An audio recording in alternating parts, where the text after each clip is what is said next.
My neighbor thought he could bully me into cutting down the trees that had stood in my yard for decades. What he didn't expect was that those same trees would become the very thing that trapped him in a house he could never sell.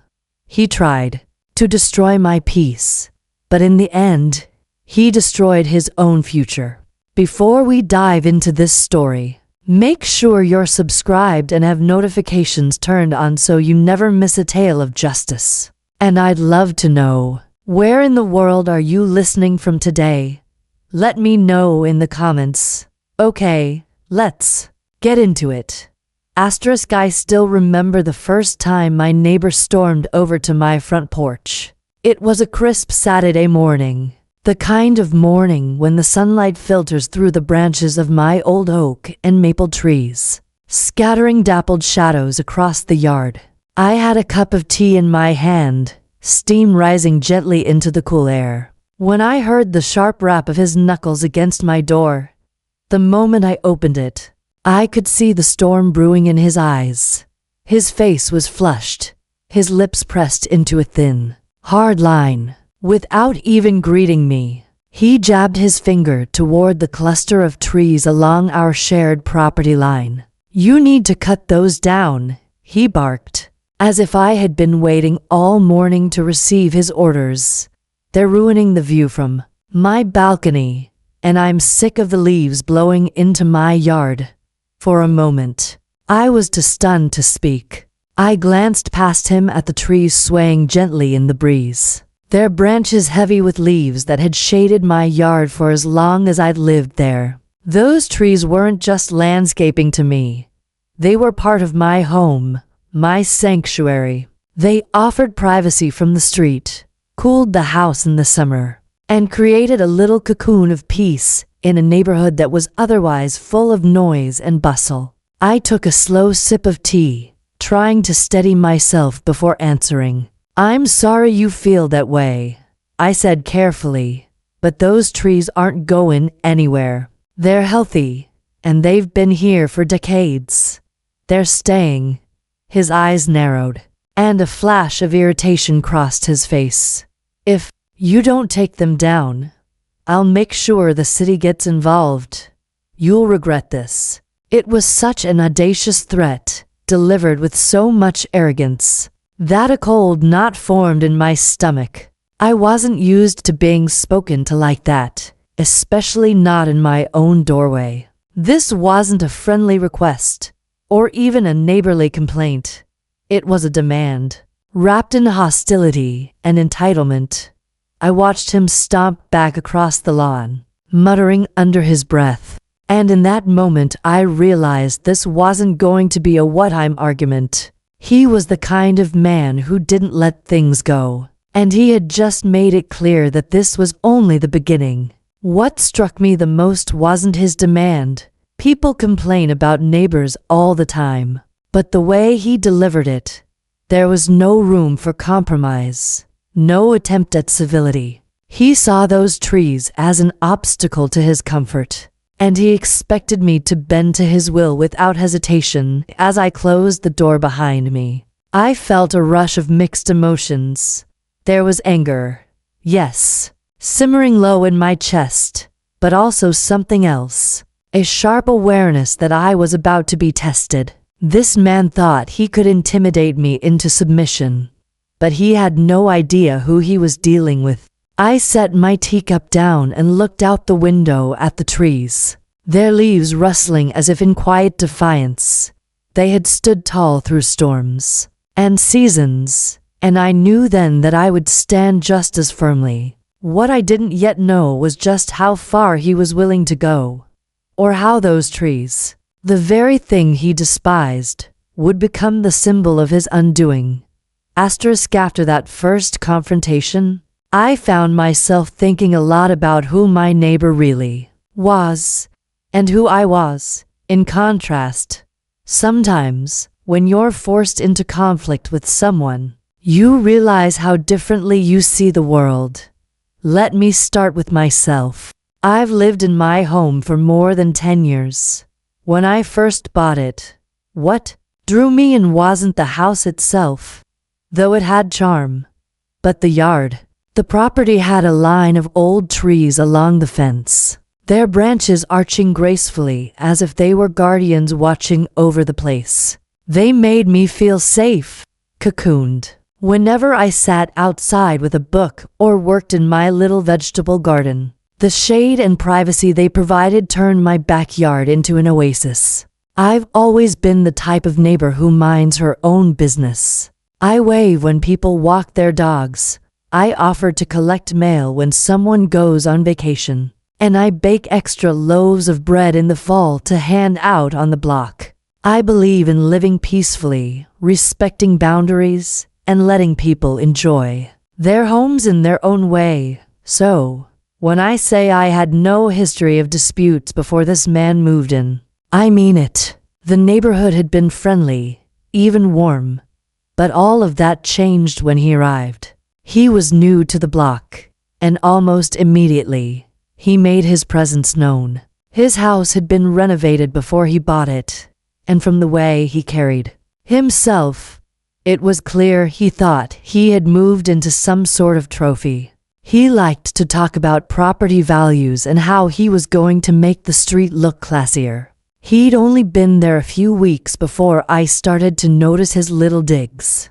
Comments slipped into casual conversation that weren't so casual at all. One evening, while I was watering my flowers, he leaned over the fence and said, "You know, you'd really have a beautiful view of the sunset if those big trees weren't blocking it. It's a shame." I forced a polite smile, even though the remark stung. "I love the trees," I said, keeping my voice calm. "They give me a lot of joy." Another time, I overheard him talking to another neighbor about how my yard looked a bit unkempt because of all the fallen leaves. I wanted to laugh. Fallen leaves in autumn. Imagine that. But his tone wasn't joking. He was dead serious, as if nature itself was offending him. These might have seemed like small things, but together they painted a picture. He was the type who saw anything that didn't fit his personal vision as a flaw to be erased. And worse, he believed he had the right to correct it, no matter how it affected anyone else. What unsettled me most was the entitlement in his voice. There was no sense of community, no respect for the fact that these homes were lived in by real people with their own values and histories. He treated the street like it was a stage for him to display his version of perfection. And my trees, those beautiful, towering symbols of stability, didn't fit into his script. At first, I tried to brush it off. I told myself he was adjusting, that maybe he just had strong opinions. But deep down, I felt the tension building. His little comments weren't just idle words. They were warnings. The opening moves of someone who wasn't going to stop until he got his way. I wish I could say I was surprised when he finally demanded I cut down the trees. But in truth, I saw it coming. He had been circling the issue like a hawk, waiting for the right moment to swoop in. That morning on my porch wasn't just about leaves or sunlight. It was about power. He wanted control, and I was the first person to tell him no. As I stood inside my house after that encounter, looking out the window at the trees, I realized something important about myself too. I wasn't going to be the kind of person who gave in to bullies, no matter how much pressure they applied. My home was my sanctuary, and those trees were part of that sanctuary. I didn't know yet how ugly things would get. I didn't know how far he would push, or how much it would cost him in the end. But I knew one thing for certain. This wasn't going to be resolved with a friendly chat across the fence. It was the beginning of a battle, one I hadn't chosen, but one I was prepared to see through. It happened on a late afternoon, not long after that first ugly exchange at my door. The sun was sinking low, casting a golden light across the yard. And I was in the kitchen preparing dinner when I heard his voice again, louder this time. Filled with impatience, I stepped outside to see him already halfway across my lawn. His stride purposeful, his jaw clenched. He didn't even bother to stay on his side of the fence. The sight of him marching straight toward me on my property, uninvited, set every nerve in my body on edge. Listen, he snapped, before I could say a word. I've had enough of this nonsense. Those trees are a nuisance. They block the light, they drop leaves, and frankly, they're dragging down the value of both our homes. I want them gone. I blinked at him, incredulous. Excuse me, you're standing on my yard, demanding I destroy something that belongs to me. Do you realize how absurd that sounds? But he wasn't backing down. His voice grew louder, his gestures sharper. If you don't handle it, I'll call the city. I'll file complaints until they force you to cut them down. And if that doesn't work, I'll sue. Don't think for a second you can just ignore this. The words hit me like a slap. He wasn't just complaining anymore. He was threatening me, waving the possibility of legal trouble in my face as though he were untouchable. For a brief moment, I felt the air leave my lungs, and a cold weight settled in my stomach. This wasn't just about trees. This was about my right to feel safe in my own home. I tried to keep my voice steady, even though my pulse was racing. You don't get to barge onto my property and intimidate me. These trees are staying, whether you like it or not. And if you ever set foot here again without my permission, I'll have no choice but to call the police. He smirked, as if he found my warning amusing. You'll regret this, he said again, his tone dripping with arrogance, before turning on his heel and marching back across the lawn.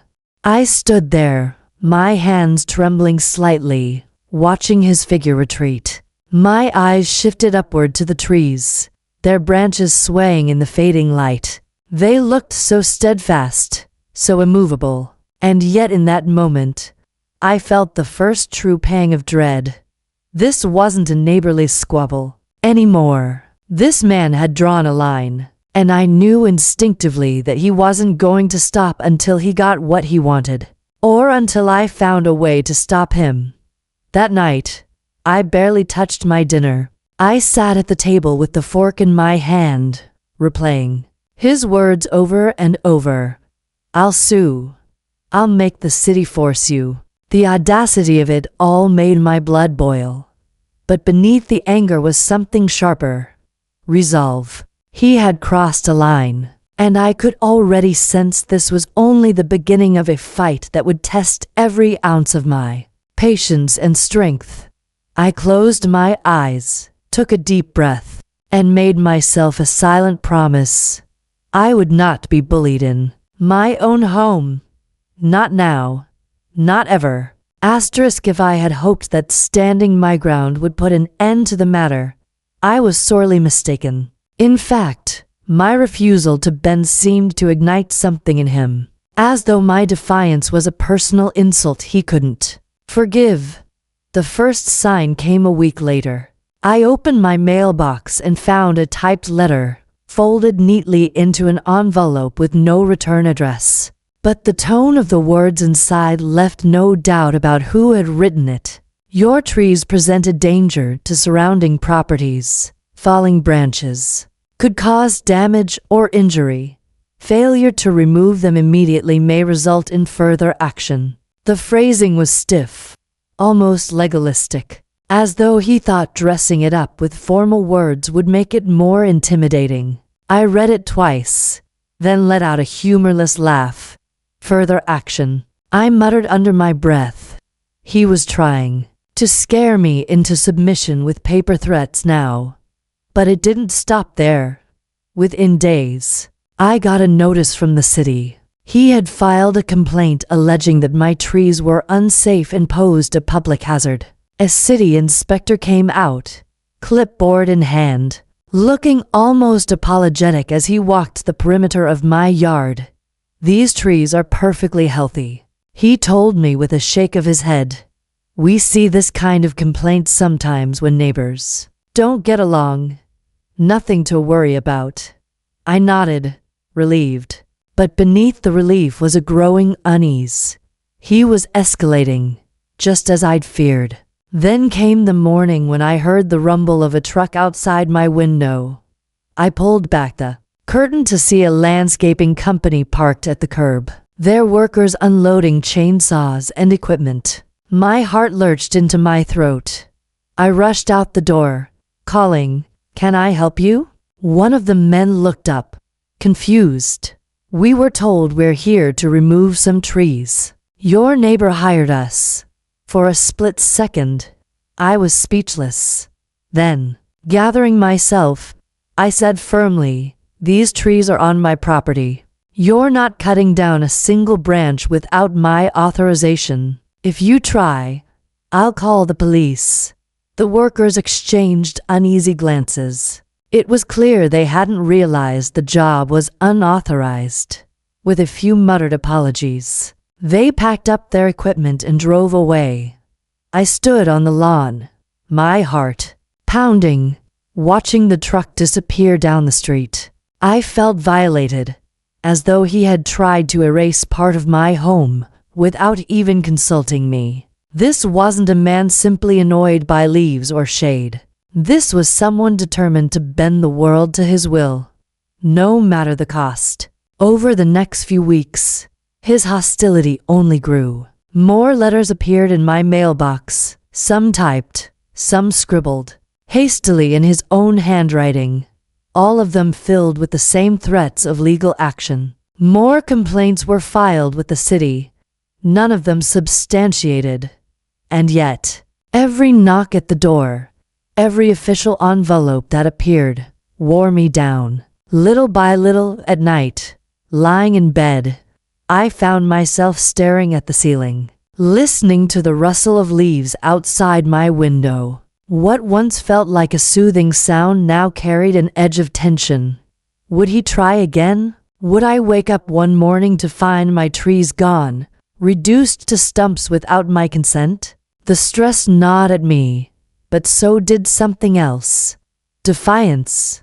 Every new stunt he pulled only deepened my determination not to give in. He thought he could make me crack under pressure, that he could bury me under intimidation until I broke. But with each passing day, his desperation became clearer, and my resolve grew stronger. Still, I couldn't deny it. The situation was spiraling. What had begun as a single demand had become a campaign, relentless and exhausting. He wasn't going to stop, not until he forced my hand, or until I found a way to fight back on my own terms. By the time spring rolled around, the tension between us had settled into a heavy, suffocating presence.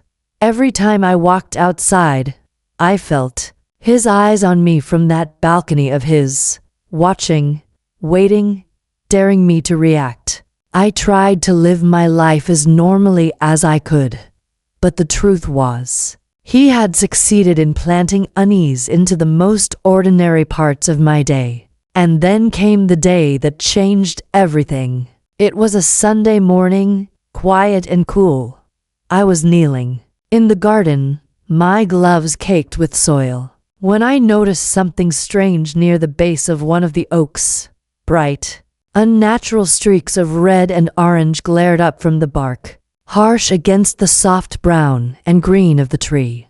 I frowned, pulled off a glove, and touched the rough surface. My fingers came away stained. Spray paint. I stood slowly, my heart thudding in my chest. As I circled the trees, I saw more marks, crude lines and X's scrawled across the trunks, as if someone had been mapping out where to cut. Each one felt like a violation, like an insult. My sanctuary, my peaceful yard, had been defaced in the most brazen way imaginable. My first thought was disbelief. Who would do such a thing? But deep down, I already knew the answer. There was only one person who had both the motive and the gall. I clenched my fists, rage washing through me in a hot, dizzying wave. It wasn't enough for him to send letters, to file false complaints, to hire strangers to invade my property. No. Now he had taken it further. He had trespassed, crossed the line both literally and figuratively, and laid his intentions bare for the world to see. I stood there for a long moment, staring at those ugly marks, my breath coming in short bursts. Then, slowly, my fury gave way to something steadier, colder, a kind of clarity. This was it. This was the final straw. The moment I could no longer brush off his behavior as petty harassment. He had vandalized my property. He had tried to stake a claim on what was mine, as though I were invisible, as though my boundaries didn't matter. That morning, the power dynamic shifted. I was no longer the neighbor under siege, the woman hoping the storm would pass. I was done being a passive target. I walked back inside, peeled off my gloves, and washed the paint from my hands. My reflection in the kitchen window looked different somehow, my jaw set, my eyes sharper. He thought he had rattled me, that this act of aggression would finally force me into submission. But all he had done was awaken the part of me that refused to be bullied. I began taking photos of the spray-painted marks, documenting every angle, every defaced trunk. My phone became a weapon in my hand, each snapshot a piece of evidence. As I worked, my resolve hardened. If he wanted a fight, I was ready to give him one. But this time, on my terms. That night, I sat down at my desk, the images of the trees spread across my computer screen. I opened a folder, labeled it evidence, and began to collect everything. The letters, the city notices, even the receipt from the landscaping company that had nearly cut my trees down without permission. Piece by piece, I built a case. For weeks, he had been the aggressor, the one dictating the terms. But after that Sunday, the game changed. He thought he was wearing me down. But all he had done was light the fire I needed to push back harder than he ever imagined. I didn't know exactly how yet, but I knew this. I wasn't going to stop until I found the perfect way to turn his arrogance into the very weapon that would undo him. Asterisk. That night, I couldn't sleep. Every time I closed my eyes, I saw those ugly spray-painted marks glowing on the bark of my trees like wounds. My mind churned with anger, but beneath it was something else. Calculation. For weeks, he had dictated the rhythm of this conflict, but now I was done reacting. It was my turn to move first. I poured myself a cup of tea and sat at the kitchen table, the hum of the refrigerator the only sound in the quiet house. I spread the letters across the table, like a deck of cards, each complaint, each veiled threat. Then, I pulled up the city's website on my laptop. If he thought he could use the system against me, then perhaps it was time I learned to play the system better than he ever could. As I scrolled through public records, zoning laws, and city ordinances, I felt a spark of satisfaction. Knowledge was power, and I was arming myself. The more I read, the more I realized how much he had underestimated me. Then I found it. My unique weapon. Buried deep in the municipal code was a section about heritage trees. Certain species, if they had reached a particular size and age, were legally protected. Cutting them down wasn't just frowned upon. It was a punishable offense. Fines could reach thousands of dollars per tree, and in some cases, criminal charges could follow. I leaned back in my chair, my heart racing. It felt almost too perfect. as if the universe had handed me the exact tool I needed. My oak trees, the very ones he had marked for removal, were easily old enough and large enough to qualify. I had always thought of them as beautiful, but now they were more than that. They were shields. The next morning, I made a few phone calls. First, to the city arborist, who confirmed that inspections could be requested if I suspected protected trees were at risk. Then, to a local environmental group, who had experience in advocating for preservation. By noon, I had arranged for someone to come out and verify the status of my trees. As I walked back into the yard, I ran my hand along the scarred bark of the nearest oak. "You're safe now," I whispered, feeling a surge of protective pride. He thought these trees were just obstacles, mere wood standing in the way of his plans. But to me, they were allies, silent, immovable guardians. Over the following days, I poured myself into preparation. I gathered photos of the spray paint, time-stamped them carefully. I printed copies of the letters he had sent, highlighting every insinuation that the trees were a problem. I even pulled weather reports, proving that the so-called falling branches he complained about hadn't coincided with any significant storms. Every piece of evidence added to my arsenal. The more I collected, the calmer I felt. For the first time in months, the balance of power tilted in my direction. But the plan wasn't just about legal protection. I wanted him to feel the weight of his own arrogance crushing down on him. I wanted him to learn, in the most undeniable way, that he couldn't manipulate or intimidate me into submission. So I began drafting a letter, not to him, but to the city council and the neighborhood association. I laid out everything: the harassment, the vandalism, the risk to protected trees. My tone was measured, almost clinical, but underneath it burned with quiet resolve. By the time I finished, I knew I had crafted something he would never see coming. A counterattack disguised as civic duty. As I sealed the envelope, a thought occurred to me. He had started this war believing he was clever, that I was just a quiet woman he could push aside. But in trying to corner me, he had handed me the very rope with which I intended to hang his ambitions.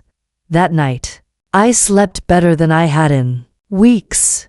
The fear that had once consumed me was replaced with something steadier, almost exhilarating. I had my weapon, I had my plan, and soon enough, he would realize that he was no longer the hunter. He was the prey. The morning of the inspection was bright and clear, the kind of day that made the leaves on the oaks glow like emeralds against the sky. I stood at my kitchen window, watching the street with a calmness I hadn't felt in months. Today wasn't just another day in the neighborhood feud. Today was the turning point. At precisely 9 o'clock, a white city truck pulled up in front of my house. Out stepped the city arborist, clipboard in hand, followed closely by two representatives from the local environmental group. My neighbor, who happened to be outside fussing with his for sale sign, froze when he saw them. His jaw tightened, and I could almost hear the curse words he was swallowing. I greeted the inspectors warmly and led them straight to the backyard. As they examined the trees, measuring girth, checking bark patterns, and jotting notes, I stood nearby, my arms folded, a quiet smile on my lips. My neighbor pretended to water his lawn, though his eyes darted over every few seconds, his composure fraying with each glance. The arborist confirmed what I had suspected. My oaks weren't just trees. They were officially classified as heritage trees. That meant they were protected by law. Any attempt to cut them down without city approval would result in massive fines and potentially even legal action. The arborist explained this clearly, loud enough for my neighbor to hear every single word. I watched my neighbor's face turn red, then pale. He sputtered something about the trees being dangerous, but the inspectors weren't buying it. I stepped forward, carefully producing the evidence I'd prepared. Photos of the spray paint, copies of his letters, even the weather reports that debunked his so-called branch hazards. The environmental advocates nodded approvingly as I laid it all out. The inspector raised his eyebrows. "It seems these trees aren't the problem," he said firmly. "The problem is harassment and vandalism." My neighbor's watering can slipped from his hand, water spilling onto his shoes. For the first time, I saw real fear in his eyes. But I wasn't finished. Later that afternoon, I sent my meticulously drafted letter to the city council and the neighborhood association. It wasn't just a complaint. It was a full documentation of his campaign against me. I detailed the vandalism, the threats, and the attempt to coerce me into destroying legally protected property. I included attachments of every photo, every letter, every law that supported my case. Within days, the response came back. The city issued an official notice, not to me, but to him. He was now under investigation for harassment and property damage, with the added threat of being held liable if he so much as touched the trees. Again, the environmental group also announced that they would be monitoring the situation closely, treating my property as a protected site. The best part, his real estate listing, the one he had been so desperate to finalize, suddenly became complicated. No buyer wanted to take on a property mired in an open legal dispute with the city. His dreams of a quick sale evaporated overnight. I remember sitting on my porch that evening, the cicadas buzzing in the trees, feeling the weight of justice settle over me like a warm blanket. For so long, he had made me feel small, cornered, powerless. But now, the tables had turned. My trees stood tall and untouchable, and I finally felt the same way. This was no longer about survival. It was about victory. And for the first time in this entire ordeal, I allowed myself to savor it. It didn't take long for the confrontation to happen. My neighbor had always been a man who thrived on control, but now the control was slipping through his fingers, and he was desperate to grab it back. A week after the inspectors had visited, he marched across my lawn without so much as knocking. His face was flushed, his eyes wild, and his voice shook with barely contained rage. "This is all your fault," he spat, jabbing a finger toward the trees as if they were my co-conspirators. "Do you realize what you've done? You've ruined my chances of selling my house." I didn't rise from my chair. I had been sitting on the porch with a book in hand, the evening sun casting long golden rays through the branches of the oaks. I set the book down gently, folded my hands in my lap, and met his glare with calm eyes. "I didn't ruin anything," I said softly.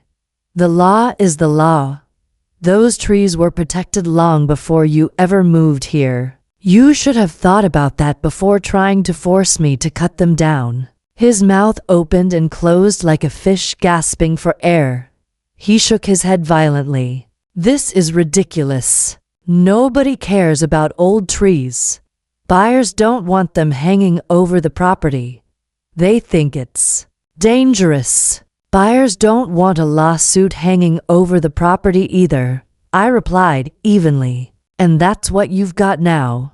For a moment, I thought he might actually explode. His fists clenched, his shoulders heaving with every shallow breath.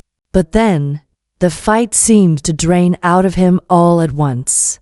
He slumped back, his bravado collapsing under the weight of reality.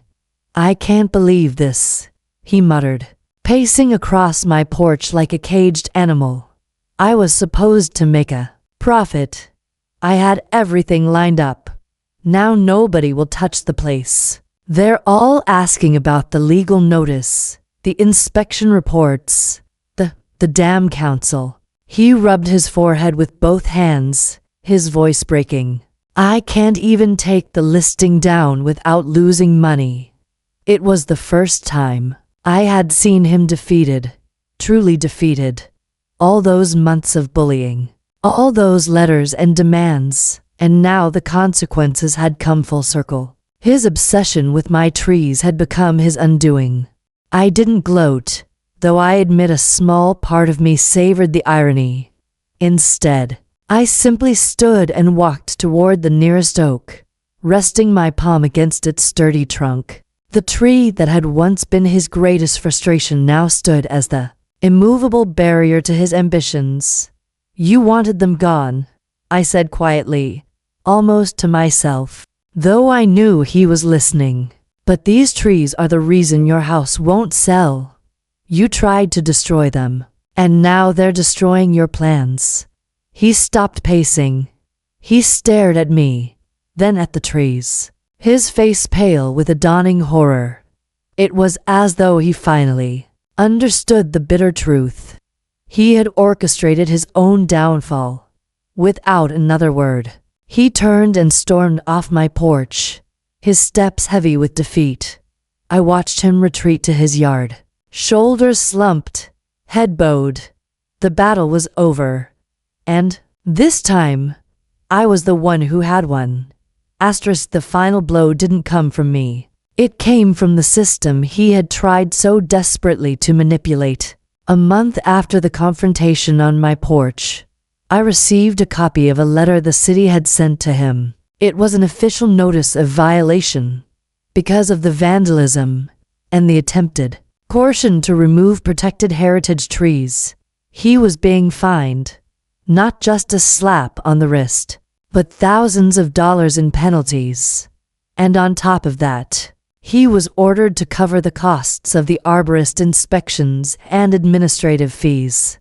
I remember sitting at my kitchen table, reading the letter twice, then a third time, letting every word sink in. I imagined him unfolding the same document, his face paling as the numbers glared back at him. All that swagger, all those threats, boiled down to this: an invoice he couldn't ignore. Word spread quickly through the neighborhood.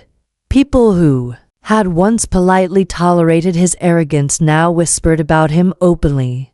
Some even approached me, shaking their heads in disbelief. We always thought he was difficult, one neighbor confided, but we had no idea it had gotten this bad. His reputation, once his shield, crumbled overnight. But the most satisfying moment came when I saw the new listing for his house. Online, in bold letters across the top, was a disclosure: property subject to heritage tree protections and active legal restrictions. It was like a scarlet letter for real estate. Impossible to hide, impossible to explain away. He had wanted me to cut down my trees so he could sell quickly and profit. Instead, those same trees became the immovable barrier that not only blocked his sale but cost him money. With every passing day, buyers stayed away in droves, and the listing lingered, stale and unwanted. One evening, as I watered my garden, I watched him pacing in his driveway, phone pressed to his ear. His voice was raised, frantic, the kind of tone a person uses when they're begging but trying not to sound like it. A real estate agent's car was parked nearby, the agent leaning against the hood, arms crossed, looking unimpressed. It was clear to anyone watching that he was trapped in a mess of his own making. I didn't say a word. I didn't need to. The sight of him unraveling, powerless against forces he had set in motion, was enough. My silence was its own victory. And in that moment, standing beneath the shade of my oaks, I felt an unshakable sense of peace. Justice hadn't just been served. It had been poetic. The very thing he despised, the very thing he tried to destroy, had become the instrument of his downfall.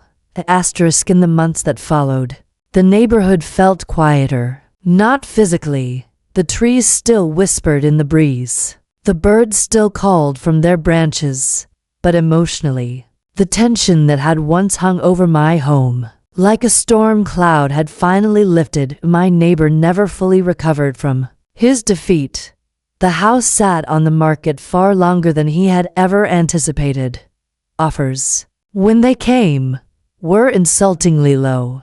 Buyers wary of inheriting a property entangled in legal restrictions. Eventually, I heard through the grapevine that he had accepted a deal far beneath what he'd hoped for, losing tens of thousands in the process. It was, in many ways, the final echo of his downfall. Not long after he moved out, a new family purchased the home. They were kind. The sort of people who waved when they saw me in the yard and complimented the towering oaks, rather than cursing them. One of them even told me, with a smile, the trees were part of why we fell in love with this place. They make it feel like a sanctuary. I can't describe the satisfaction I felt in that moment. The very thing my old neighbor had despised had become a selling point for someone else. The irony was almost too sweet. As for me, life settled into a new rhythm. Without his constant harassment, I could enjoy my yard again. I spent evenings on the porch with a cup of tea, the sunlight filtering through the leaves, and I felt grateful for the quiet strength those trees represented. They had stood tall through storms, through time, and through a man's petty vendetta. And in their endurance, I found my own. Looking back, I realized the deeper lesson wasn't just about legal victories or even karmic justice. It was about resilience. My neighbor had tried to uproot me, literally and figuratively, and yet, like those oaks, I held my ground.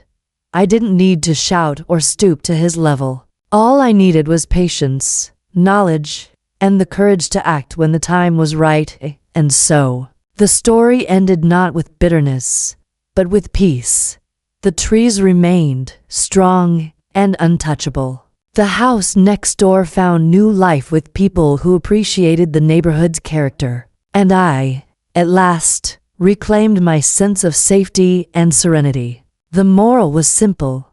Those who try to destroy others often plant the seeds of their own downfall. All you have to do is stand firm and let justice run its course. As I sit here now, years later, I can still hear the rustling of the branches outside my window. They remind me daily that strength doesn't always roar. Sometimes, it simply stands tall, unshaken, waiting for the storm to pass.